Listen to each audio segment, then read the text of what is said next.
how to disable GoGuardian working. So let's see in this video. Before moving forward, make sure to like this video and subscribe our channel. So let's begin. So first of all, you have to open up your internet browser. After that, here in the right upper corner you can see the star-like sign, so you have to tap on that. Here we are creating a new bookmark, so you have to tap the name of the bookmark, anything that you like.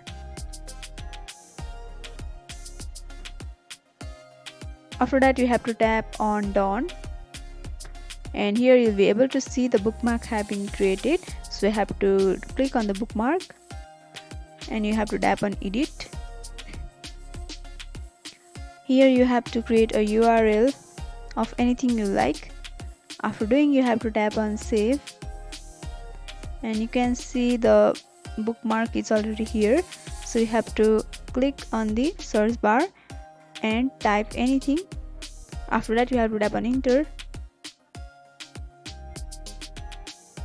and here it is said that it didn't match any documents, so you have to tap on the three dotted vertical line which is in the right upper corner. So from here you have to select the bookmarks, and here you can see the bookmark that you have created. So you have to tap on the bookmark, and by doing that you'll be able to disable your GoGuardian working.